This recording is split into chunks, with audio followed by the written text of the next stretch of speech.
안녕하세요. BTX입니다. 오늘은 디모데후서 2장을 살펴보겠습니다. 디모데는 그리스도 예수 안에 있는 은혜 가운데서 강하여져서 바울로부터 가르침받은 것들을 간직하고 믿음직한 사람들에게 전수해야 했습니다. 그리하면 그들이 또 다른 사람들을 가르칠 수 있기 때문입니다. 바울은 디모데에게 복음에 충실한 계승과 전승을 부탁하며 제자들을 통해 복음이 확산될 수 있기를 기대한 것입니다. 바울은 복음의 증인이라면 그리스도의 군사이므로 기꺼이 함께 고난을 받으며 부르신 분에게 충성함으로 불러주신 상관을 기쁘게 해드려야 한다고 말합니다. 또한 승리를 목표로 규칙을 따라 경기하는 선수처럼 법을 지키면서 노력해야 승리의 월계감을 얻을 수 있음을 기억해야 했습니다. 또한 수고하여 곡식을 수확하는 농부처럼 열심히 사역을 감당할 것을 강조하고 있습니다. 바울은 주님이 디모데에게 깨닫는 능력을 주셔서 바울이 지시하는 내용들을 잘 이해할 수 있기를 바라고 있습니다. 복음의 증인으로 고난을 받으면서 디모데는 다윗의 자손으로 태어나셔서 고난을 당하시고 죽었다가 살아나신 예수 그리스도를 기억해야 했습니다. 동시에 복음 때문에 갇히는 고난을 받고 모든 것을 참은 바울을 생각해야 했습니다. 비록 갇혀있으나 하나님의 말씀은 갇혀있지 않기에 바울은 하나님의 택하신 사람들을 위해서 참고 견디면서 복음을 증거함으로 그들이 영원하고 영광스러운 구원을 얻도록 힘쓰고 있다는 것입니다. 그래서 디모데도 바울을 본받아 그리스도의 군사답게 고난의 대열에서 힘을 써야 한다는 것이지요. 11절부터 13절에 믿을 만한 말씀은 초대교회 그리스도인들의 찬송 혹은 예전적 의식에 사용된 인용문으로 보입니다. 구원받을 때 성도들은 주님과 함께 죄에 대하여 죽고 그리스도와 함께 영원한 생명을 얻게 된다는 것입니다.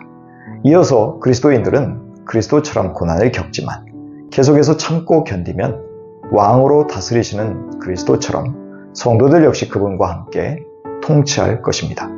성도들이 평생 인내하며 신앙을 지킬 때 상상을 초월하는 영원한 보상이 기다리고 있음을 소망해야 한다는 것입니다. 그러나 고난과 박해 속에서 예수님을 주님으로 인정하기를 고의적으로 부인한다면 주님도 하나님 아버지 앞에서 우리를 부인하실 것임을 알아야 합니다. 하지만 우리가 신실하지 못하여 실패한다고 하더라도 우리 주님은 언제나 신실하시기에 영원히 우리를 거절하지 않으신다고 말합니다. 이 말씀은 물론 구원받았지만 연약하여 실패한 성도들에게 좌절하지 않고 용기를 갖게 하는 말씀입니다. 우리의 미래는 우리에게 있는 조건에 달린 것이 아니라 하나님의 신실하심에 달려있기 때문입니다. 바울은 교인들이 공연한 말다툼을 벌이지 않도록 디모데에게 지시하고 있습니다. 진리가 아닌 비진리를 가지고 말싸움을 하는 것은 아무 유익이 없고 결국 듣는 자들을 파멸로 이끌어갈 것이기 때문입니다.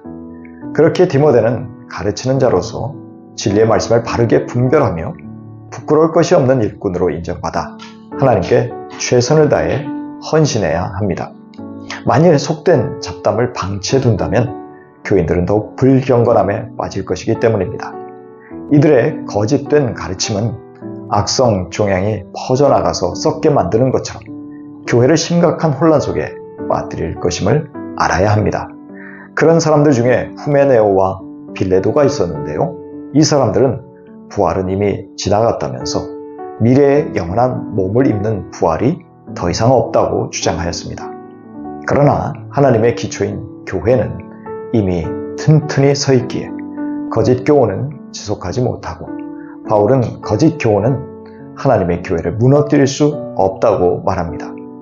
교회의 확실한 표지는 첫 번째, 하나님이 자기에게 속한 자기 백성을 아신다는 것인데 매우 위로가 되는 말씀입니다. 두 번째, 주님의 이름을 부르는 사람은 다 불의에서 떠나야 한다는 것입니다. 즉 참 교회는 불의를 미워하고 돌이켜 거룩해져야 한다는 것이지요. 그래서 디모데는 교회의 미래에 대해 두려워할 이유가 없었습니다. 이제 디모데는 하나님이 쓰실 수 있는 깨끗한 그릇이 되기 위하여 거룩한 형제들과 더불어 하나님에 대한 믿음, 사람들에 대한 사랑, 그리스도인들과의 화평을 추구해야 합니다. 디모데는 젊은이들이 흔히 가지는 성적 욕망을 포함한 방종, 이기적인 야망, 여러 충동들의 욕정을 피하고 깨끗한 마음을 가져야 했습니다. 혼자 외롭게 몸부림치지 말고 믿음의 형제들과 서로 격려하며 신앙생활을 하라는 것입니다. 그럴 때 거룩하신 주인이 쓰시기에 합당한 구별된 그릇이 되어 온갖 선한 일을 위해 예비될 수 있기 때문입니다. 또한 소극적으로는 어리석고 무식한 논쟁을 거절하고 다투지 말아야 했습니다. 그렇다고 진리를 변호하는 일을 포기하라는 말은 아닙니다.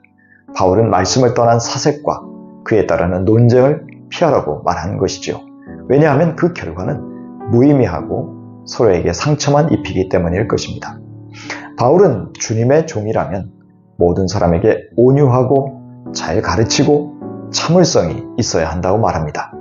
비록 디모데와 그의 가르침에 반대하는 사람들일지라도 그들을 온화하게 바로잡아 주어야 한다고 교훈하고 있습니다. 그렇게 함으로 반대하는 사람들이 진리를 알도록 하여 회개시킬 수 있기 때문입니다. 결국 온유한 가르침의 목적도 한 영혼의 회개임을 알 수 있습니다. 그래서 이전에 악한 영향을 받아 진리를 떠난 사람들일지라도 그가 바른 가르침을 받고 사탄의 올무에서 벗어나게 할 수 있음을 기대한다는 것이지요. 디모데후서 2장 3절 이하입니다. 그대는 그리스도 예수의 훌륭한 군사답게 고난을 함께 달게 받으십시오. 누구든지 군에 복무를 하는 사람은 자기를 군사로 모집한 상관을 기쁘게 해주어야 합니다. 그러므로 그는 살림살이에 얽매여서는 안 됩니다. 운동 경기를 하는 사람은 규칙대로 하지 않으면 월계관을 얻을 수 없습니다. 수고하는 농부가 소출을 먼저 받는 것이 마땅합니다. 우리는 그리스도의 군사로서 그리스도를 기쁘게 해드리는 일에 초점을 맞추고 운동선수로서 경기에 승리하여 영광을 얻기 위해 하나님의 말씀을 따르고 수고하는 농부처럼 상급을 얻기 위해 수고하고 헌신해야 할 것입니다.